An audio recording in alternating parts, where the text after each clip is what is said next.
आज हम लोग बायोटेक्नोलॉजी एंड इट्स एप्लीकेशन के एक बहुत इंपॉर्टेंट टॉपिक को डिस्कस करने वाले हैं, जिसका नाम है बीटी कॉटन। जो बीटी कॉटन होता है ये एक टाइप का इंसेक्ट रेजिस्टेंट प्लांट है। उसके अलावा ये एक जीएमओ है, जेनेटिकली मॉडिफाइड ऑर्गेनिज्म।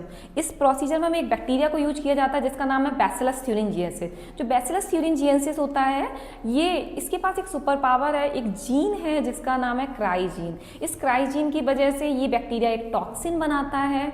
ये टॉक्सिन प्रोटीन के फॉर्म में होता है, इसे हम कहते हैं बीटी टॉक्सिन।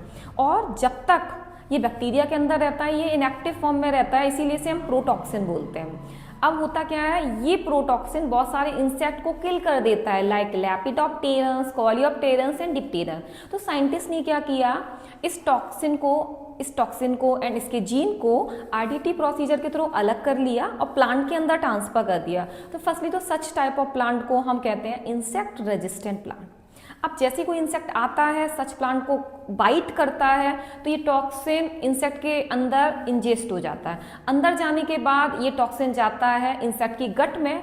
इंसेक्ट का गट जो होता है वो एज यू नो एल्कलाइन होता है, एल्कलाइन यानी बेसिक होता है। बेसिक होने की वजह से ये प्रोटॉक्सिन टॉक्सिन में कन्वर्ट हो जाता है। प्रोटॉक्सिन एक्टिव टॉक्सिन में कन्वर्ट हो जाने के बाद जो इंसेक्ट की गट की जो सेल हैं जिनका नाम मिडगट एपिथेलियम सेल होते हैं, इनसे ये बाइंड कर जाता है, इसमें पोर्स क्रिएट करता है। पोर क्रिएट करने के बाद सेल स्वेलिंग हो जाती है, सेल डेथ हो जाती है। यानी एक बैक्टीरिया बैसिलस thuringiensis से इसके पास एक जीन क्राइजीन की वजह से ये टॉक्सिन बनाता है, बीटी टॉक्सिन, जो कि प्रोटीन के फॉर्म में होता है, इनएक्टिव होता है, प्रोटॉक्सिन बोलते हैं इसे। उसके बाद ये बैक्टीरिया के अंदर जब तक रहता है तब तक तो इनएक्टिव फॉर्म में रहता है, क्योंकि इसको एक्टिव होने के लिए एल्कलाइन पीएच चाहिए होता है। बैक्टीरिया के अंदर एल्कलाइन पीएच नहीं होता है। तो साइंटिस्ट ने क्या किया, क्योंकि ये टॉक्सिन बहुत सारे इंसेक्ट को किल कर सकता है, डेट्स वाई साइंटिस्ट ने इस टॉक्सिन को आरडीटी प्रोसीजर के थ्रू अलग कर लिया। अलग करने के बाद प्लांट के अंदर ट्रांसफर कर दिया।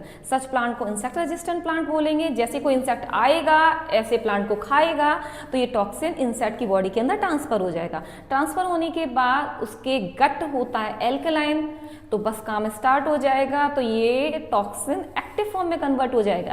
एक्टिव फॉर्म में कन्वर्ट हो जाने के बाद उसके जो गट की मिडगट एपिथेलियम सेल्स हैं उनसे बाइंड करेगा, पोर्स क्रिएट करेगा, सेल स्वेलिंग कर देगा, सेल डेथ कर देगा। Thank you.